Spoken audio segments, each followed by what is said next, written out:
السلام علیکم دوستو، آپ دیکھ رہے ہیں امتیاز گل یوٹیوب۔ آج کا موضوع ایک بار پھر عمران خان، وزیر اعظم عمران خان اور ان کی موجودہ مشکلات۔ شاید اسی وجہ سے لوگوں کو وہ بڑے فرسٹریٹڈ نظر آتے ہیں، جس قسم کی وہ تقریریں کر رہے ہیں اس سے اندازہ لگ رہا ہے کہ شاید وہ دباؤ محسوس کر رہے ہیں، اس وجہ سے بعض اوقات وہ ایسی زبان بھی استعمال کر رہے ہیں جو وزیر اعظم کے شایان شان نہیں ہے۔ لیکن سوال یہ پیدا ہوتا ہے کہ کیا کبھی عمران خان نے خود سوچا کہ وہ کیوں کر اس حالت کو پہنچے؟ پہلے 2018 میں لوگ ان کے در پہ تھے، وزارتوں کی بھیک مانگ رہے تھے، وزارتوں کی، مشیر کا عہدہ چاہیے تھا۔ آج خود عمران خان کبھی ایک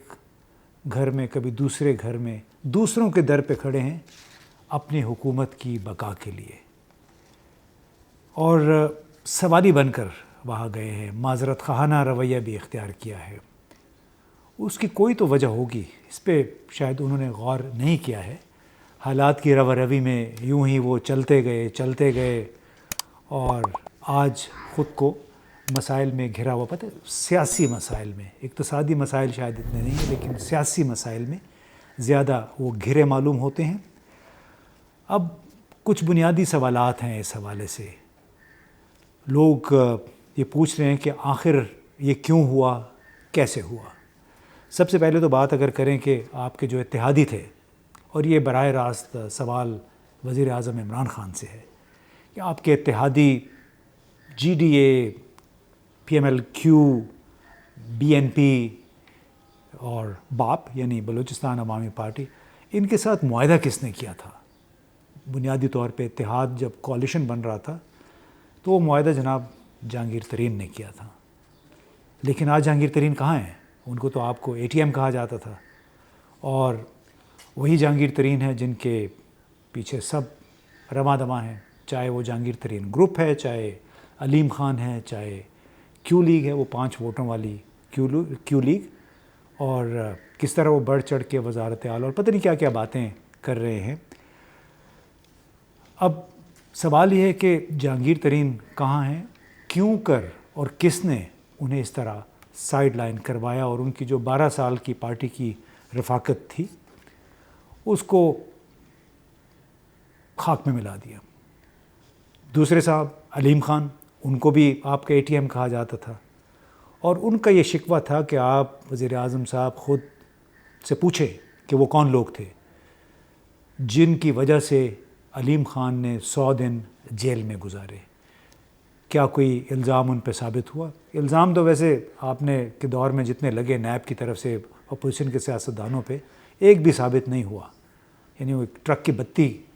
کے پیچھے آپ لگا دیا آپ کو لوگوں نے، اور اس میں بدنامی بھی آپ کی ہو گئی۔ نتیجہ کیا نکلا؟ عامر کیانی، آپ کو معلوم ہے عامر کیانی وزیر صحت تھے، اور ادویات کی قیمتوں میں اضافہ ہوا تو ان کو فارغ کر دیا۔ حالانکہ جو ادویات کی قیمتوں میں اضافہ تھا وہ سپریم کورٹ کے ایک حکم کے مطابق حکومت کو کرنا پڑا تھا،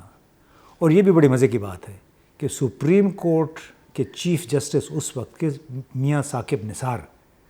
کے ایک بہت ہی قریبی رشتہ دار فارماسیوٹیکل بزنس میں تھے، یعنی دوائیوں کا کاروبار کرتے تھے، اور اسی لیے انہوں نے حکومت کو پابند کیا کہ آپ نے دوائیوں کی قیمتوں میں اضافہ کرنا ہے۔ اور ثاقب نثار ان دنوں بڑے بیلسٹک تھے، یعنی کبھی وہ نجی ہسپتال پہنچ جاتے تھے کہ آپ کی یہ فیس زیادہ کیوں ہے، کبھی وہ جیل پہنچ جاتے تھے ادھر معائنے کے لیے، حالانکہ اس کا کوئی سروکار ہی نہیں تھا ان کے ساتھ۔ اب خود ہی اندازہ لگائیے کہ قیمتوں میں اضافہ ہوا ان فارماسیوٹیکل کمپنیوں کی طرف سے جو ہمہ وقت عوام کا خون چوسنے پر آمادہ رہتی ہیں۔ پھر ایک اور آپ کے بڑے قریبی ساتھی تھے خان صاحب افتخار درانی، بڑے عرصے تک وہ آپ کے ساتھ رہے، بڑی زبردست انہوں نے کیمپینیں چلائیں۔ سابقہ فاٹا میں جو الیکشن ہوئے اس میں انہوں نے انتہائی سرگرم کردار ادا کیا۔ وزیر اعظم ہاؤس میں بھی، وزیر اعظم سے آفس میں بھی وہ آپ کے ساتھ رہے۔ لیکن کبھی آپ نے ان سے پوچھا کہ انہوں نے استعفیٰ کیوں دیا؟ کس نے ان کو سائیڈ لائن کیا؟ میرا خیال ہے اب چونکہ پاکستان کے مسائل اتنے زیادہ ہیں کہ آپ کو شاید توفیق ہی نہیں ہوئی یہ سوال پوچھنے کی کہ میرا اتنا قریبی ساتھی مجھ سے کیوں جدا ہوا، کیوں مجبور ہوا وہ استعفیٰ دینے پہ۔ اب جناب یہ محض چند اشارے ہیں جو شاید آپ کو اس اسکرپٹ کی طرف لے جا سکتے ہیں جو آپ کے حکومت میں آنے کے ساتھ ہی لکھ دیا گیا تھا کہ آپ کے ساتھ سلوک کیا ہونا ہے اور وہ سلوک کس نے کرنا ہے۔ آپ کو تو نہیں پتہ تھا، بڑی خوشی خوشی سے آپ نے کچھ لوگوں کو ساتھ ملایا، لیکن وہی لوگ جس کو ہم کہیں گے کہ مہرے تھے، ایجنٹس تھے کسی کے، وہ آپ کے ارد گرد اکٹھے ہوئے اور وہ آپ کو اب اس مقام تک لے آئے جہاں پہ آپ کو در بدر کی ایک لحاظ سے ٹھوکریں کھانی پڑیں ووٹ کی خاطر اسمبلی میں اپنی اکثریت بچانے کے لیے۔ اب اس جس اسکرپٹ کا ہم ذکر کر رہے ہیں شاید اس پہ مسلسل ایک بڑی ترتیب کے ساتھ عمل درآمد ہوا، آج بھی ہو رہا ہے، اور جو شخص بھی آپ کا جو بھی قریبی ساتھی اس کی راہ میں حائل ہوا اس کو بالکل جیسے مکھن میں سے مکھی نکال دی جاتی ہے یا بال نکالے ویسے ہی نکال دیا گیا۔ اور آپ کے یہ غور کرنے کی بات ہے کہ آپ تو بہت ملنسار، غریبوں کا درد رکھنے والے انسان ہیں، لیکن وہ لوگ جنہوں نے اسی بنیاد پہ آپ کا ساتھ دیا کیوں آپ کا ساتھ چھوڑ گئے؟ آپ ریاست مدینہ کے اصولوں کے دعوے دار ہیں، لیکن آپ کو ان مہروں، ان ایجنٹوں نے کس راہ پہ لگا دیا ہے؟ آپ جو جلسوں میں آپ کا جو لب و لہجہ ہے وہ کیا ہے؟ کوئی اگر ترجمہ کر کے باہر کے ملکوں میں سنائے کسی کو تو اس سے آپ کے ساتھیوں کی نہیں بلکہ براہ راست آپ کی اور پاکستان کی سبکی ہوتی ہے کہ کس قسم کا وزیر اعظم ہے۔ بلا شبہ آپ کا اپنا اسٹیچر ہے، بہت زبردست شخصیت ہے، لیکن اس شخصیت کے ساتھ کچھ الفاظ بھی جڑے ہوتے ہیں، اور اگر الفاظ مناسب نہ ہوں تو ظاہر ہے اس سے بدنامی آپ ہی کی اپنی ہوگی۔ اور میں سمجھتا ہوں کہ شاید آپ کے بہت پرانے ساتھی نعیم الحق خوش قسمت تھے اس لحاظ سے کہ کینسر نے ان کی جان لے لی۔ اگر کینسر کے ہاتھوں وہ اس دنیا سے رخصت نہ ہوتے تو ہو سکتا ہے ان کا بھی حشر وہی ہوتا جو عامر کیانی کا، افتخار درانی کا، جہانگیر ترین کا اور علیم خان کا ہوا، کیونکہ آہستہ آہستہ وہ بھی لگتا ہے کہ اس دائرے میں سے نکل گئے تھے جو دائرہ اس وقت آپ کے گرد لگا ہوا ہے۔ اب یہ بھی ایک بہت بڑا سوال ہے کہ کووڈ یعنی کورونا کے بہانے آپ کو جس طرح محدود کر دیا گیا ہے بنی گالہ تک یا وزیر اعظم ہاؤس تک، وہ بھی کس طریقے سے کسی لحاظ سے آپ کے لیے ٹھیک نہیں ہے، اس لیے کہ اس نے آپ کو ان لوگوں سے کاٹ دیا ہے، الگ کر دیا ہے جو دن رات آپ کے کان میں کچھ نہ کچھ کھسر پھسر کرتے رہتے ہیں، ان لوگوں کے خلاف جنہوں نے آپ کے ساتھ دیا 20-22 سال تک۔ اب یہ لوگ کس کے ایجنڈے پہ عمل پیرا ہیں یہ آپ کو خود سوچنا ہے۔ اور دوسری جو نقصان دہ بات آپ کے لیے ہوئی، بہت میڈیا میں بھی اس کا ذکر ہوا کہ جی آپ کے خلاف کوئی بیرونی سازش ہو رہی ہے، امریکہ آپ کے خلاف یہ کر رہا ہے یا کوئی اور قوتیں۔ بلا شبہ بیرونی قوتیں تو ہر اس ملک کے خلاف کچھ نہ کچھ کام کریں گی جو ان کی پالیسیوں کے ساتھ مطابقت نہیں رکھتا، لیکن جناب سازش اسی وقت ہوتی ہے جب گھر کے اندر کمزوری ہو، دھواں وہیں سے اٹھتا ہے جہاں پہ آگ لگی ہو۔ تو آپ کو کس نے کنونس کیا اپنے ساتھیوں کو خود سے الگ کرنے کا؟ یہ بھی آپ کی جو گھر کی کہانیاں ہیں جس طرح میڈیا میں وہ آتی رہی ہیں آپ کی بیگم کے حوالے سے، آپ کے گھر میں تو کسی کو رسائی نہیں ہے، تو پھر یہ کہانیاں میڈیا میں کیسے آ گئیں؟ کس نے دی ہیں وہ کہانیاں؟ کیا کبھی آپ نے اس پہ غور کیا؟ اور جو لب و لہجہ پھر آپ کے کچھ ساتھیوں نے اختیار کیا ہے، آپ ان کو بڑی شاباش دیتے ہوں گے کہ آپ نے بڑا زبردست کام کیا، آپ نے مجمع کو آگ لگا دی، ان کو بہت زیادہ آپ نے چیئرفل کر دیا، لیکن وہ اگر بدنامی ہے تو آپ کی شخصیت کی ہے۔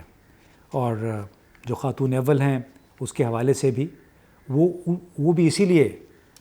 سامنے آئیں، ان کا نام میڈیا میں آیا کہ آپ کے کچھ ارد گرد کے لوگ ہیں وہ کسی اسکرپٹ پہ کام کر رہے ہیں، اور اس اسکرپٹ کا بنیادی مقصد یہ تھا کہ ایک وزیر اعظم جو کہ مخلص بھی ہے، جو ایماندار بھی ہے، جو لوگوں کی آنکھوں میں آنکھیں ڈال کے بات کرتا ہے، اس کو بے بس کر دیا جائے، اس طرح بے بس کر دیا جائے کہ اس کے ساتھ ساتھ بدنام بھی ہو جائے، اور وہ پھر ہر وہ کام کرے جو اس سے دوسرے کروانا چاہتے ہیں۔ تو جناب سوال یہ ہے کہ جس احتساب کا آپ نے خواب دیکھا تھا، کیا اس خواب کی تعبیر اتنی ہی خوفناک تھی جتنا اس کا ابھی انجام ہوا ہے اس احتساب کا؟ جیسے کوئی ایک بڑا سیاستدان، اپوزیشن سیاستدان، آپ کی اپنی پارٹی کے لوگ، ثابت تو کسی پہ بھی نہیں ہوا، تو آپ کا ایک وہ مشیر جو کہ اب استعفیٰ دے چکا ہے، جس نے آپ سے ہر میٹنگ میں یہ وعدہ کیا کہ یہاں سے لوٹے گئے پیسے ہم واپس کریں گے، آپ نے کبھی شاید اس بات پہ خود بھی غور نہیں کیا ہوگا۔ دنیا بھر میں ثابت ہے کہ وائٹ کالر کرائم اگر ناممکن نہیں تو بہت مشکل ضرور ہے اس کی تہہ تک پہنچنا۔ تو آپ کو کسی نے ایک اور ٹرک کی بتی کے پیچھے لگایا، اپنے 3 سال پورے کیے، آپ کو بدنام کیا، اور ابھی وہ اپنے سکون سے اپنی واپس پریکٹس پہ چلے گئے ہوں گے۔ تو جناب سوال بڑا یہ ہے کہ جتنے لوگ آپ کے ساتھ اس وقت ہیں وہ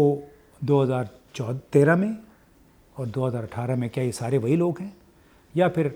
آپ مکمل طور پہ مصلحتوں کے اور غیر منتخب شدہ لوگوں کے رحم و کرم پہ اور ان کی ایڈوائس، ان کے مشوروں پہ منحصر ہو کے رہ گئے ہیں؟ آپ افسوس اس بات کا ہے کہ بہت سارے سوالات کے جوابات آپ کے خلاف جاتے ہیں، کیونکہ اکثر فیصلے آپ نے خود نہیں کیے بلکہ اسکرپٹ کے تحت آپ سے وہ فیصلے کروائے گئے ہیں۔